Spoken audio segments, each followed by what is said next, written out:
إن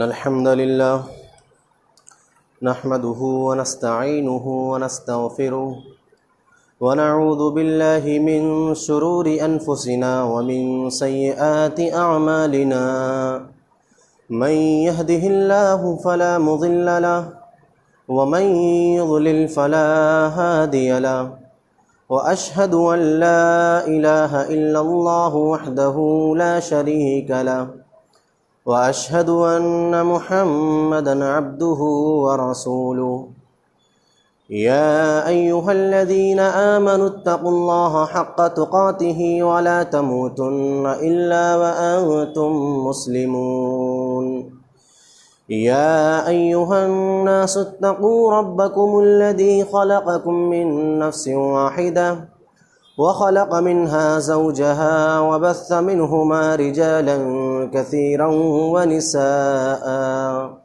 واتقوا الله الذي تساءلون به والأرحام إن الله كان عليكم رقيبا يا أيها الذين آمنوا اتقوا الله وقولوا قولا سديدا يصلح لكم أعمالكم ويغفر لكم ذنوبكم ومن يطع الله ورسوله فقد فاز فوزا عظيما أما بعد فإن خير الحديث كتاب الله وخير الهدي هدي محمد صلى الله عليه وسلم وشر الأمور محدثاتها وكل محدثة بدعة وكل بدعة ضلالة الضلالة في النار وقال الله تبارك وتعالى لن ينال الله لحومها ولا دماؤها التقوى منكم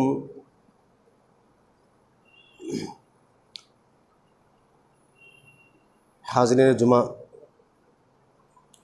ہر قسم کی تعریف، حمد و ستائش، عظمت و بزرگی، عبادت و بندگی اللہ رب العالمین کے لیے لائق و زیبا ہے، جس نے ساتوں زمین ساتوں آسمان کو پیدا کیا اور زمین و آسمان کے درمیان جتنی بھی چیزیں ہیں تمام چیزوں کا خالق، مالک اور رازق ہے۔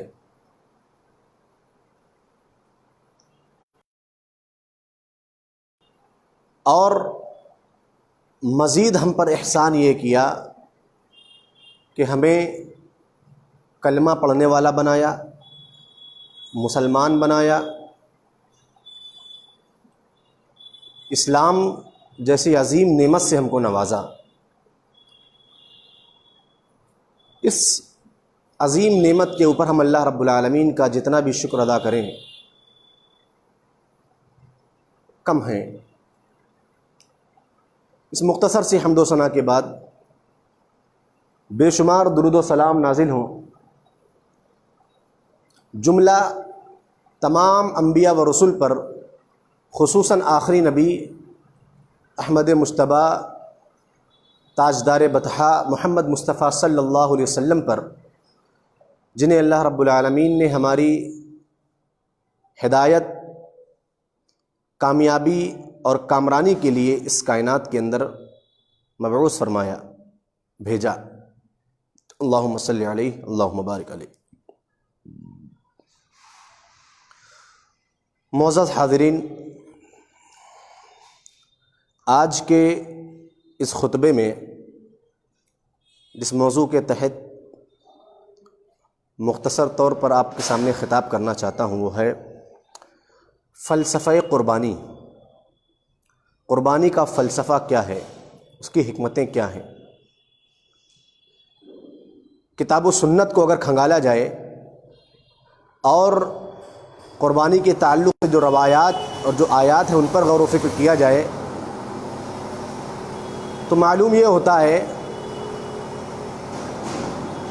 کہ بہت ساری حکمتیں اور فلسفہ ہے. بند کر دو پاگل ہے کیا، چلاتے رہیں گے یہاں کھڑے ہو کر کے، تھوڑی دیر گرمی میں بیٹھو. تو اس کے جو فلسفے ہیں بہت زائد ہیں. انشاءاللہ تبارک و تعالی آج کے اس خطاب میں مختصر طور پر 3 یا 4 چیزوں پر آپ کے سامنے روشنی ڈالوں گا. اللہ رب العالمین سے دعا ہے کہ اللہ رب العالمین ہمیں حق بولنے، اس پر عمل کرنے کی توفیق عطا فرمائے، آمین. سوال یہ ہے کہ قربانی کس چیز کا نام ہے؟ ہم قربانی کس کو سمجھتے ہیں؟ یا قربانی کے معنی مفہوم سے ہمارے ذہن و دماغ میں کیا آتا ہے؟ کیا قربانی ہم یہ سمجھتے ہیں کہ سال میں ایک مرتبہ ذوالحجہ کے مہینے میں 10 تاریخ کو اپنی محنت کی کمائی سے 10 سے لے کر کے 15,000 تک ایک بکرا خرید لے، اللہ کی راہ میں قربان کر دے، وہ قربانی ہو گئی؟ کیا ہم یہ سمجھتے ہیں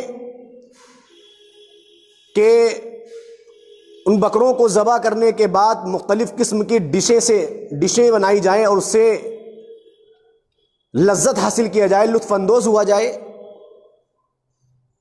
کیا اس کا نام قربانی ہے؟ قربانی در حقیقت ایک ظاہری عمل ہے جو ہم کرتے ہیں، اور بہت سارے مسلمان جس کو اللہ رب العالمین نے استطاعت دے رکھی ہے، طاقت دے رکھی ہے، اور استطاعت والوں سے مطلوب بھی ہے، جن کو اللہ رب العالمین نے طاقت دے رکھی ہے، قربانی ان سے مطلوب ہے کہ آپ کو قربانی کرنا ہے.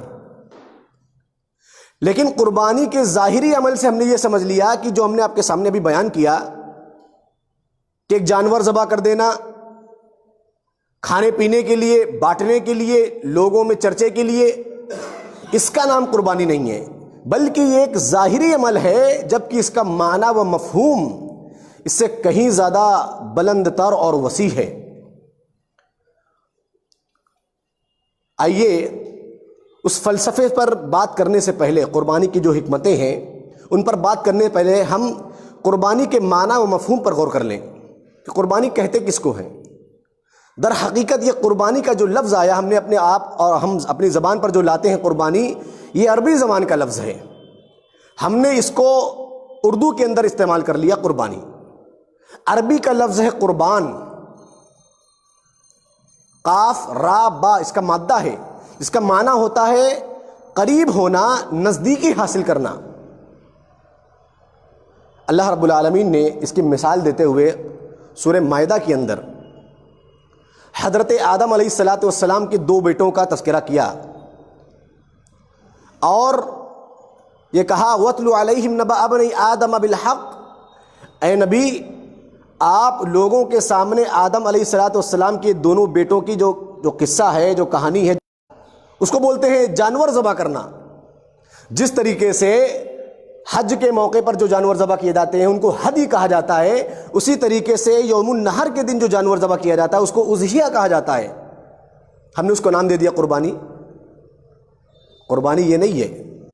وہی قرآن حکیم نے نقشہ کھینچا، اذ قربا قربانا فتقبل من احدہما ولم یتقبل من الاخر. ایک کی قربانی قبول ہوئی، دوسرے کی رد کر دی گئی. طریقہ کیا تھا؟ احادیث میں اس کا کوئی تذکرہ نہیں ہے، لیکن جو اسرائیلی روایات ہیں ان کا لب لباب یہ ہے کہ اس وقت جو قربانی ہوا کرتی تھی، اللہ رب العالمین جب کسی سے قربانی چاہتا تو ایک قربان گاہ جہاں قربانی کی جاتی ہے یا قربانی دی جاتی ہے، ایک جگہ ہوا کرتی تھی. وہاں اس چیز کو جو اللہ رب العالمین اللہ کو مطلوب ہوتا، اللہ جو مطالبہ کرتا، اس چیز کو لے جا کر کے وہاں رکھ دیا جاتا. آسمان سے ایک طرح کی آگ آتی اور اس قربانی کو کھا جاتی، یعنی اس چیز کو جلا کر کے ختم کر دیتی. تو یہ علامت ہوا کرتی تھی کہ قربانی قبول ہو گئی ہے. حابیل اور قابیل کا جو معاملہ ایسا ہی تھا، ان دونوں نے قربانی پیش کی، لیکن ایک کی قبول ہوئی، ایک کو آگ نے کھا لیا، دوسرے کو نہیں کھایا. بات لمبی ہو رہی، دوسری طرف جا رہی ہے. بتلانا یہ مقصود تھا کہ قربانی کا جو لفظ ہے یہ در حقیقت یہ عربی لفظ ہے، اور قربانی کا مطلب کیا ہوتا ہے؟ چیز کے ذریعے اللہ رب العالمین کا قرب حاصل کیا جائے. وہی بتایا گیا ما یتقرب به الی اللہ تعالی من ذبیحۃ وغیرہا. ضروری نہیں ہے کہ صرف جانور کے ذریعے ہی اللہ رب العالمین کا قرب حاصل کیا جائے، بلکہ ہر اس چیز کے ذریعے جو اللہ رب العالمین آپ سے مطالبہ کرتا ہے اللہ کی راہ میں دے کر کے اللہ کا قرب حاصل کیا جا سکتا ہے. اسی کا نام قربانی ہے. تو معلوم کیا ہوا؟ قربانی صرف جانور ذبح کرنے کا نام نہیں ہے، بلکہ قربانی ایک بہت وسیع معنی کو اپنے اندر سمیٹے ہوئے ہے. یعنی ہر وہ چیز جو اللہ رب العالمین کی محبوب ہو اللہ کی راہ میں دے دینا، اور مقصد صرف اور صرف اللہ رب العالمین کی رضا کا حصول ہو، اللہ رب العالمین کی خوشی حاصل کرنا ہو، یہ قربانی ہے. اور جہاں تک اس کے فلسفے کی بات ہے، اس کی حکمت کی بات ہے، آخر اللہ رب العالمین نے یہ قربانی کیوں ضروری قرار دی؟ نبی کریم صلی اللہ علیہ وسلم نے ہر صاحب استطاعت پر ضروری کیوں قرار دی؟ اس کی حکمت کیا ہے؟ آئیے ان حکمت کے اوپر چلتے ہیں. سب سے پہلی چیز، قربانی کرنے سے جو چیز حاصل ہوتی ہے، یا قربانی کرنے والے کے اندر جو چیز ہونی چاہیے، جو پیدا ہونی چاہیے، وہ ہے اخلاص. اس لیے کہ ہر عمل کی ریڑھ، جس طریقے سے انسان کی ریڑھ کی ہڈی ہوتی ہے، اگر ریڑھ کی ہڈی نکال دی جائے انسان چلنے پھرنے سے قاصر، زندہ رہتے ہوئے مردہ کسی کام کے لائق نہیں. اسی طریقے سے اگر کسی عمل کے اندر سے اخلاص کو نکال لیا جائے تو وہ عمل مردہ ہو جاتا ہے. اللہ کے یہاں اس کی کوئی حیثیت اور کوئی وقت نہیں ہوتی. چاہے وہ قربانی ہو یا اسی طریقے سے کوئی بھی عمل ہو، چاہے وہ نماز ہو، روزہ ہو، حج ہو، زکوٰۃ ہو، اگر اخلاص نہیں ہے، عمل کی روح اخلاص کو قرار دیا گیا ہے. اسی لیے اللہ کے نبی جناب محمد رسول اللہ صلی اللہ علیہ وسلم نے ایک حدیث کے اندر فرمایا ان اللہ لا ينظر الى صورکم واموالکم، کہ اللہ تبارک و تعالی تمہارے چہروں اور تمہارے مال کو نہیں دیکھتا کہ تم کتنے خوبصورت ہو، کتنے حسین ہو اور کتنے مالدار ہو، یہ نہیں دیکھتا. کتنے جانور اللہ کی راہ میں قربان کر رہے ہو، 8 کی 10 کی 20 نہیں دیکھتا. ارے ایک ہی کر رہے ہو، ولکن ينظر الى قلوبکم واعمالکم، اللہ رب العالمین تمہارے دلوں کو دیکھتا ہے اور تمہارے عمل کو دیکھتا ہے، اعمال کو دیکھتا ہے. ظاہر سی بات ہے اخلاص کا تعلق دل سے ہے، اور اخلاص دل کے اندر ہوا کرتا ہے. تو معلوم کیا ہوا کہ سب سے پہلا فلسفہ اور حکمت یہ ہے کہ انسان کے اندر اللہ رب العالمین کے لیے قربانی دیتے وقت اخلاص پیدا ہو جائے، اس کے اندر اخلاص ہو. اگر اخلاص نہیں ہے نہ صرف اور صرف گوشت کھانے کے مترادف ہے اور کچھ نہیں ہے. اسی لیے ایک دوسری حدیث کے اندر اللہ کے رسول نے فرمایا ان اللہ لا يقبل من العمل الا ما كان له مخلصا، کہ بے شک اللہ رب العالمین اس عمل کو قبول نہیں کرتا جس کے اندر اخلاص نہ ہو. وابتغی به وجهه، اور اسی عمل کو قبول کرتا ہے جس کے اندر اخلاص ہو اور اس عمل کے ذریعے اس کی خوشنودی، اس کی رضامندی چاہی گئی ہو. آپ لاکھ اللہ رب العالمین کی راہ میں خرچ کرنے والے ہوں، کروڑوں خرچ کرنے والے ہوں، مختلف قسم کی غریبوں کی امداد کرنے والے ہوں، رفاہی کام کرانے والے ہوں، لیکن اگر آپ کے عمل کے اندر اخلاص کی جگہ ریاکاری ہے، دکھاوا ہے، شہرت طلبی ہے، لہذا وہ آپ کا عمل قابل قبول نہیں ہے، وہ ردی کی ٹوکری میں ڈال دیا جائے گا. تو قربانی کی سب سے پہلی حکمت اور سب سے پہلا فلسفہ یہ ہے کہ بندے کے دل میں اخلاص پیدا ہو جائے، اس کے عمل کے اندر اخلاص پیدا ہو جائے. جس طریقے سے قربانی کے اندر اخلاص پیدا ہو، دنیا کی ہر چیز کے اندر جو اللہ رب العالمین کے لیے کرنا چاہتا ہے، ریاکاری کے بجائے اخلاص پیدا ہو جائے. یہ سب سے پہلی حکمت ہے قربانی کی. اسی طریقے سے دوسری حکمت، دوسرا فلسفہ کیا ہے، اور یہ سب سے بڑا فلسفہ ہے، اللہ رب العالمین نے قرآن حکیم کے اندر اس کو بیان بھی کیا. اور آپ کو حیرت ہوگی کہ اکثر عبادات جو اہم عبادتیں ہیں ان کو اس چیز کے ساتھ جوڑ دیا گیا. کیا؟ تقوی، اللہ رب العالمین سے ڈرنا، تقوی، اللہ کا خوف. روزے کے بارے میں یہی کہا گیا، روزہ تمہارے اوپر فرض کیا گیا تاکہ متقی ہو جاؤ، پرہیزگار ہو جاؤ. حج کا جب حج کی آیتوں کو پڑھیں گے تو آخر میں یہی کہا گیا وَتَزَوَّدُوا فَإِنَّ خَيْرَ الزَّادِ التَّقْوَىٰ، سب سے بہترین توشہ، سب سے بہترین زادیرہ تقوی ہے. اور اسی طریقے سے قربانی کے تعلق سے بھی اللہ رب العالمین نے یہی بات کہی. کیا فرمایا؟ اللہ نے فرمایا لن ینال اللہ لحومها ولا دماؤها ولکن ینالہ التقوی منکم، کہ تمہارا گوشت، تمہارا خون اللہ رب العالمین کو نہیں پہنچتا، ہرگز نہیں پہنچتا. لن ینال اللہ لحومها، اللہ رب العالمین کو ہرگز نہیں پہنچتا جو تم اللہ کی راہ میں قربان کرتے ہو. نہ گوشت پہنچتا ہے، نہ خون پہنچتا ہے. کیا پہنچتا ہے؟ وَلَٰكِن يَنَالُهُ التَّقْوَىٰ مِنْكُمْ، لیکن تمہارا تقویٰ، تمہارا خوف اور تمہارا جو دل کے اندر جو اللہ رب العالمین کا ڈر ہے وہ اللہ رب العالمین کے یہاں دکھائی دیتا ہے، وہ تمہارے نامہ اعمال کے اندر رجسٹر ہوتا ہے، چڑھتا ہے. باقی گوشت خون یہ تو تمہارے لیے ہے. اور اللہ رب العالمین کا احسان ہے کہ دیکھیے قربانی لینے کے بعد بھی اس چیز کو تمہارے لیے ہی جائز قرار دیا، ورنہ پہلے کی قربانی ہوتی آگ آتی اور ختم کر کے چلی جاتی، پیسہ بھی دو اور کچھ ملے بھی نہ. اب تو اللہ رب العالمین کی صرف تقوی ہی تو پیدا کرنا ہے. ارے 4 کی بجائے 1 بکرا ذبح کرو، 4 کی بجائے، زیادہ کی بجائے تھوڑا دو اللہ کی راہ میں، لیکن خلوص دل کے ساتھ، خلوص نیت کے ساتھ، تقوی کے ساتھ دو. کون کہتا ہے آپ سے کہ آپ 4 کی بجائے 6 کریں، 1 کی بجائے 4 کریں؟ نہیں، تقوی ہونا چاہیے، ڈر اللہ رب العالمین کا ہونا چاہیے، خوف ہونا چاہیے، شہرت طلبی نہیں ہونی چاہیے. عجیب و غریب مسئلہ ہے. آج سب سے پہلے آدمی اگر کسی کا جانور دیکھتا ہے تو یہی سوال کرتا ہے کتنے کا ملا، اور بتانے والا بھی بڑا چڑھا کر کے فلاں اتنے کا ہے، اتنے کا لایا ہوں، یہ اتنے کا بتا رہا تھا، ایسا ایسا ہے. تو یہ دیکھ کیا ہے، یہ ٹھیک ہے پوچھا، جو صحیح صحیح دام تھا بتا دیا، ختم. اور خاکساری کے ساتھ بتایا جائے، فخریہ انداز میں نہیں کہ بھائی اتنے کا لایا ہوں. تو ایسی قربانی اللہ رب العالمین کے یہاں کوئی قابل قبول نہیں، کوئی قدر و قیمت نہیں ہے. یہ صرف اور صرف گوشت کھانا اور گوشت تقسیم کرنے کے مترادف اور کچھ نہیں ہے. تو دوسری سب سے بڑی چیز یہ ہے، سب سے بڑا فلسفہ قربانی کا ہے کہ بندوں کے دلوں کے اندر اللہ رب العالمین کا تقوی، اللہ رب العالمین کا خوف پیدا ہو جائے. وہ قربانی ہی نہیں بلکہ ہر وہ نیک عمل جو اللہ رب العالمین کے کیا جائے، ایک مومن بندہ اس کے اندر اللہ رب العالمین سے ڈرتے ہوئے اس عمل کو انجام دے. تقوی کا مطلب جانتے ہیں کہ عمل بھی کرنا اور اللہ رب العالمین سے خوف بھی کھانا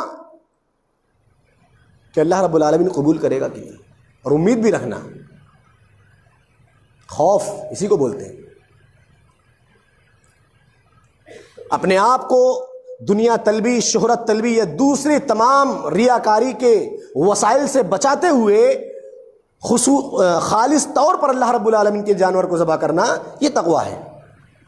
تو دوسری چیز کیا ہے، یا قربانی سے ہمیں کیا سبق ملتا ہے؟ تقوی، کہ مومنوں کے دلوں کے اندر جو اللہ رب العالمین کے راستے میں قربانی کرنے والے ہیں، ان کے دلوں کے اندر اللہ رب العالمین کا ڈر اور خوف ہو. اور صرف قربانی میں ہی نہیں بلکہ جتنی بھی عبادتیں ہیں، چاہے وہ روزہ ہو، نماز ہو، حج ہو، جتنی عبادتیں ہیں ان کو انجام دیتے وقت ایک مسلمان کے دل میں اللہ رب العالمین کا خوف و تقوی ہو. اسی طریقے سے تیسری چیز قربانی سے ہمیں کیا سبق ملتا ہے؟ قربانی در حقیقت ہمیں توحید کا درس دیتی ہے. آپ نے دیکھا، یا قریش مکہ یا مشرکین مکہ کا حال آپ نے سنا ہوگا. سینکڑوں معبود تھے اور سینکڑوں معبودان باطلہ کے لیے قربانی دی جاتی تھی. اور آج بھی جہاں جہاں مشرک ہیں طرح طرح کی قربانیاں اپنے پیر، فقیر، امام کے لیے دیتے ہیں. آپ دیکھیے جا کر کے مزاروں کے اوپر کس طریقے سے لوگ بکرا فلاں بابا کے نام، ان کے نیاز میں فلاں فلاں نام پر قربان کرتے ہیں، سب کچھ کرتے ہیں. مشرکین مکہ بھی یہی کرتے تھے.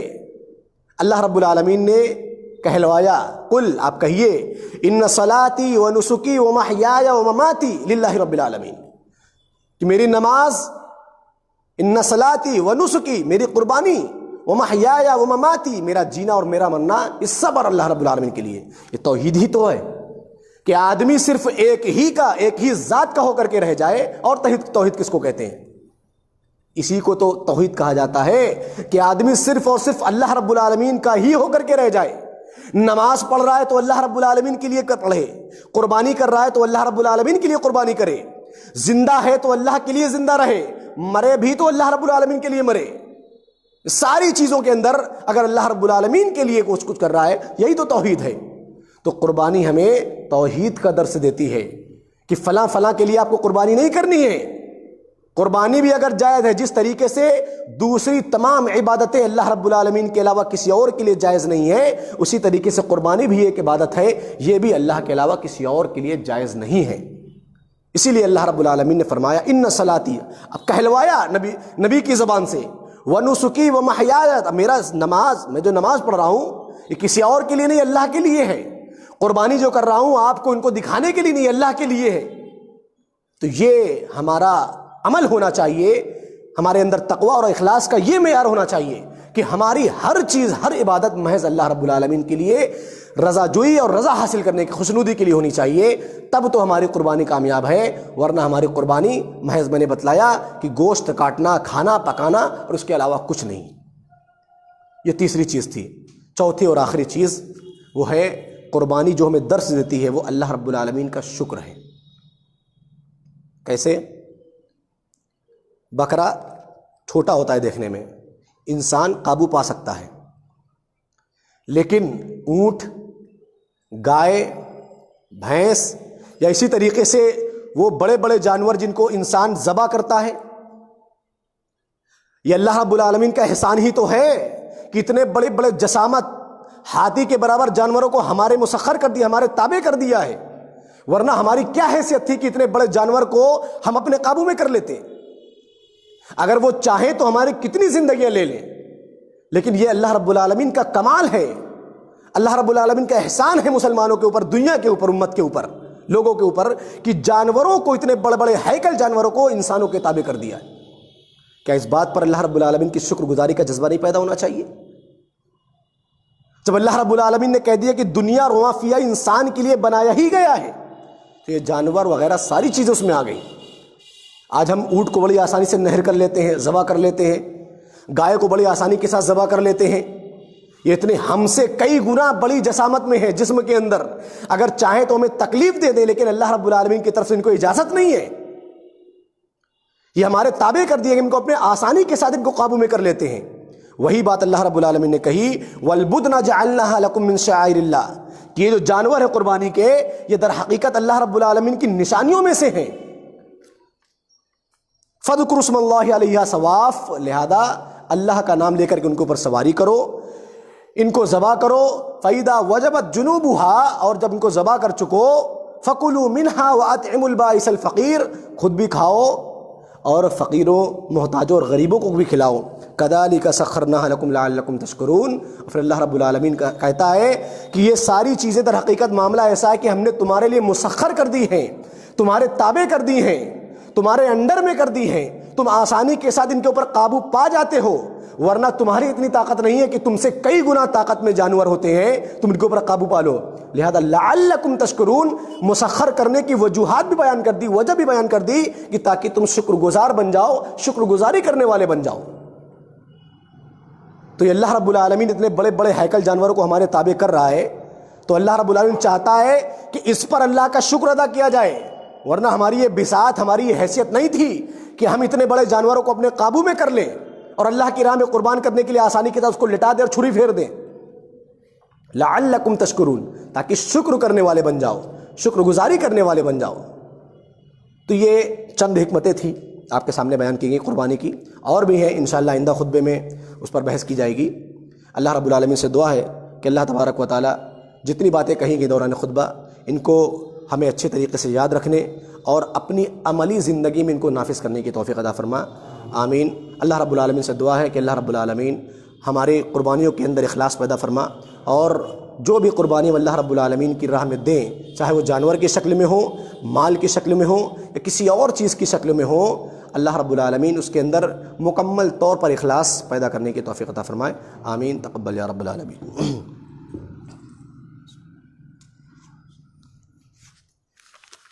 ان الحمد لله نحمده ونستعينه ونستغفره ونعوذ بالله من شرور انفسنا ومن سيئات اعمالنا، من يهده الله فلا مضل له ومن يضلل فلا هادي له، واشهد ان لا اله الا الله وحده لا شريك له، واشهد ان محمدا عبده ورسوله.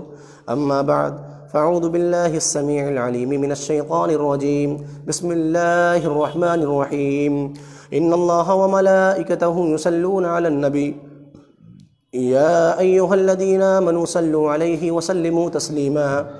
اللهم صل على محمد وعلى آل محمد كما صليت على إبراهيم وعلى آل إبراهيم إنك حميد مجيد. اللهم بارك على محمد وعلى آل محمد كما باركت على إبراهيم وعلى آل إبراهيم إنك حميد مجيد. عباد الله رحمكم الله، إن الله يأمر بالعدل والإحسان وإيتاء ذي القربى وينهى عن الفحشاء والمنكر والبغي يعظكم لعلكم تذكرون. سبحان ربك رب العزة عما يصفون وسلام على المرسلين والحمد لله رب العالمين.